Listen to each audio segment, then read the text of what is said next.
Oke, terima kasih.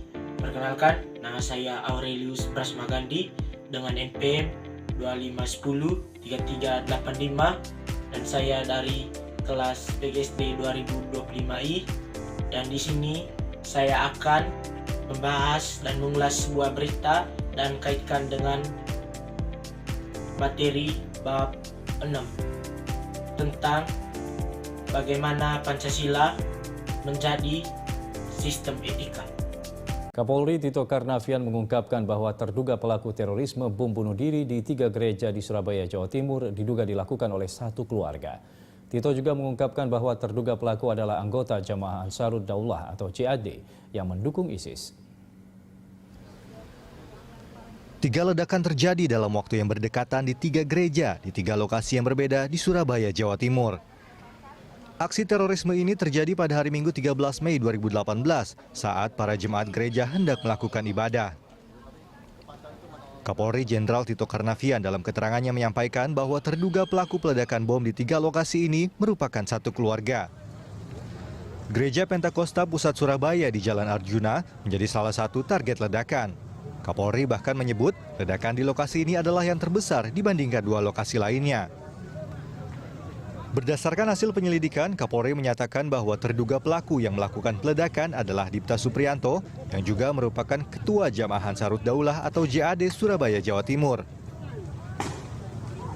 Sesaat setelah tiba di Surabaya, Presiden Joko Widodo bersama Kapolri Jenderal Tito Karnavian, Panglima TNI Marsikal Hadi Cahyanto, Menko Polhukam Wiranto, dan Kepala Badan Intelijen Negara Jenderal Budi Gunawan meninjau Gereja Kristen Indonesia di Jalan Diponegoro yang juga menjadi sasaran peledakan yang dilakukan dengan menggunakan 3 bom yang diletakkan di pinggang masing-masing terduga pelaku teroris.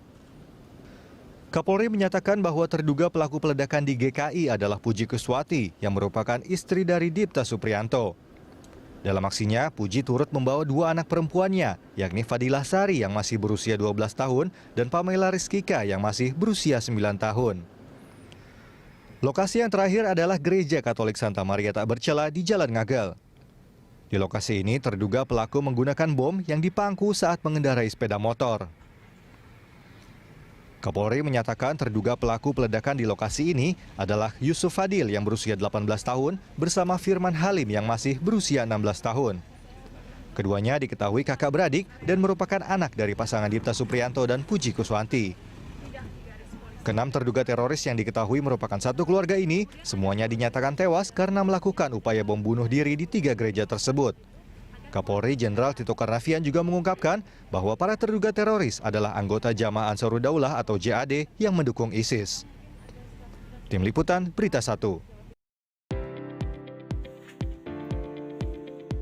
Oke, berdasarkan berita yang sudah dipaparkan tadi, di sini saya akan kaitkan materi tentang bagaimana Pancasila menjadi sistem etika di bab 6. Pancasila bukan sekedar dasar negara, melainkan juga sistem etika yang menjadi pedoman hidup, berbangsa dan bernegara. Kelima sila Pancasila, ketuhanan yang Maha Esa, kemanusiaan yang adil dan beradab, persatuan Indonesia, kerakyatan yang dipimpin oleh hikmat kebijaksanaan dalam permusyawaratan dan perwakilan, serta keadilan sosial bagi seluruh rakyat Indonesia, memberi arah moral tentang bagaimana warga dan penyelenggaraan negara seharusnya bertindak dalam kehidupan bermasyarakat. Yang berikut, Pancasila sebagai landasan etika. Pancasila menyediakan nilai-nilai moral dasar yang menjadi pedoman perilaku individu dan kolektif di Indonesia. Ketuhanan kemanusiaan yang adil dan beradab, persatuan Indonesia, kerakyatan yang dipimpin oleh hikmat kebijaksanaan dalam permusyawaratan perwakilan, dan keadilan sosial bagi seluruh rakyat Indonesia. Yang berikutnya, nilai-nilai ini bukan hanya norma hukum, melainkan kerangka etis yang menuntun sikap, penilaian moral, dan tindakan sehari-hari. Penerapan prinsip ketuhanan. Prinsip pertama menegaskan hubungan antara manusia dan tujuan, serta larangan merusak nilai kemanusiaan atas nama agama. Yang dimana tadi dalam materi itu menjelaskan bahwa pelaku-pelaku bom tersebut merupakan orang yang tidak punya etika menurut saya, karena mereka sudah memeluk agama Islam namun mereka menghancurkan sebuah tempat ibadah dari teman agama yang lain seperti agama Katolik tadi.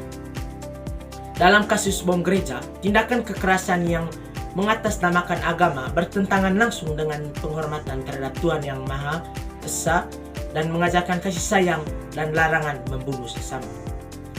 Kemanusiaan yang adil dan beradab. Prinsip kedua menuntut penghormatan terhadap martabat manusia, perlindungan jiwa, dan perlakuan adil. Bom terhadap tempat ibadah melanggar hak asasi korban, hak hidup atau keamanan, sehingga tindakan itu tidak bermoral menurut standar Pancasila. Yang ketiga itu Persatuan Indonesia. Prinsip ketiga menempatkan kepentingan persatuan dan kerukunan di atas konflik sekitaran. Kekerasan yang memicu kebencian antar kelompok merusak persatuan nasional sehingga bertentangan dengan semangat ketiga Pancasila. Keempat, kerakyatan dan musyawarah. Prinsip keempat mendorong penyelesaian masalah melalui dialog, musyawarah, dan proses demokratis, bukan kekerasan. Pelaku yang membeli aksi teror menolak mekanisme musyawarah dan merampas hak kolektif masyarakat untuk hidup aman. Yang berikutnya, keadilan sosial. Prinsip kelima menuntut pemerataan kesejahteraan perlindungan terhadap kelompok rentan. Kekerasan yang menargetkan komunitas beragama menambah ketidakadilan sosial dan memperkuat marginalisasi. Pancasila menolak cara yang memburuk, ketimpang, dan ketidakamanan. Aplikasi praktis dan rekomendasi etis. Pencegahan. Pendidikan nilai Pancasila sejak dini untuk menanamkan toleransi, empati, dan penyelesaian konflik tanpa kekerasan. Yang kedua itu, penegakan hukum yang berkeadilan. Pelaku harus diproses sesuai hukum untuk menegakkan rasa keadilan dan melindungi hak korban. Yang berikutnya, pemulihan sosial. Upaya rekonsiliasi, dukungan psikologis bagi korban, dan dialog antar agama untuk memulihkan kerukunan. Peran komunitas, tokoh agama, pendidikan, dan masyarakat sipil perlu mempromosikan interpretasi agama yang selaras dengan nilai Pancasila untuk mencegah radikalisasi.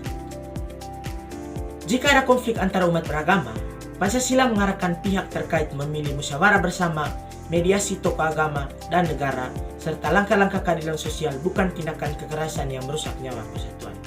Kesimpulannya, Pancasila berperan sebagai sistem etika dengan menyediakan nilai-nilai normatif yang menolak kekerasan, menegaskan martabat manusia, dan mendorong penyelesaian konflik lewat dialog dan keadilan.